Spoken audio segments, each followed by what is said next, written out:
Hello, I'm David from the Gabriella Miller Kids First Data Resource Center, or the Kids First DRC. And in this video, we'll demonstrate how to access controlled access datasets from the Kids First portal through dbGaP. Additional resources and guides are available through the Kids First Help Center at kidsfirstdrc.org. The Kids First DRC supports bioinformatics workflows, and within each of those workflows, there are two different tiers of data access. Every user who logs into the portal is granted registered access, which immediately allows them to create cohorts, search variants, and access registered tier level files for analysis. Check out the 6th video in the Kids First support playlist to learn more about variant discovery. Controlled access files are only available to users who have been specifically granted permission by the Kids First Data Access Committee. While any user can review the files in the portal, they can only access their contents for analysis after they've been approved. Kids First data is distributed through the NIH Database of Genotypes and Phenotypes, or dbGaP. To access controlled files through dbGaP, we'll navigate to the Studies page within the portal, where we can browse all of the available Kids First studies.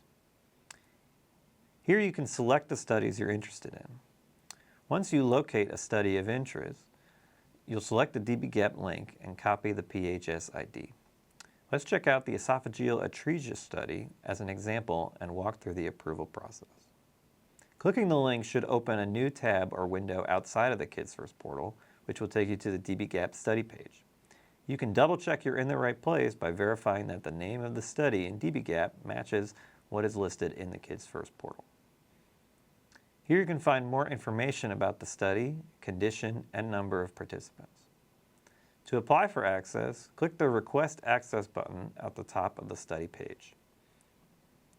Once you click the Request Access button, you'll be asked to log into dbGaP using your ERA Commons account.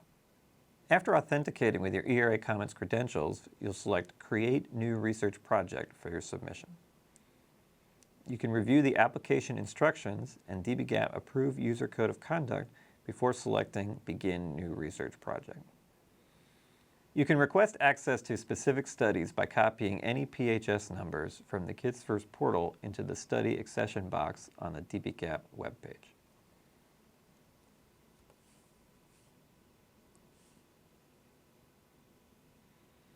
Select the checkbox for the study and choose Add Selected and Continue. Repeat this process if you'd like to request access to more than one study at a time. Once you've added all the studies which you'd like to access, click the Continue button. Now you'll be asked to describe your project and provide a research use statement to outline how you intend to utilize the requested data. After you agree, and if access is approved, your statement will be included on the dbGaP website to describe your research project to the public. You'll also be asked to provide a non-technical summary of your research use statement. After you've described your request, you'll find a list of designated signing officials from your institution who are authorized to review and certify your application for dbGaP submission. Usually your signing official is the individual who signs grant applications. You'll continue and provide your contact information and create a project password so you can access your application status at any time. Next, you'll have a chance to confirm the datasets you're requesting and review the submission information. Once you submit your application, the request will be shared with the data access committees for review and approval. Typically, it takes between 2 to 3 weeks to receive your approval decision. If your data access is approved, your permissions will be linked to your ERA account, which will allow you to authenticate and access studies within the Kids First portal and other supported cloud platforms.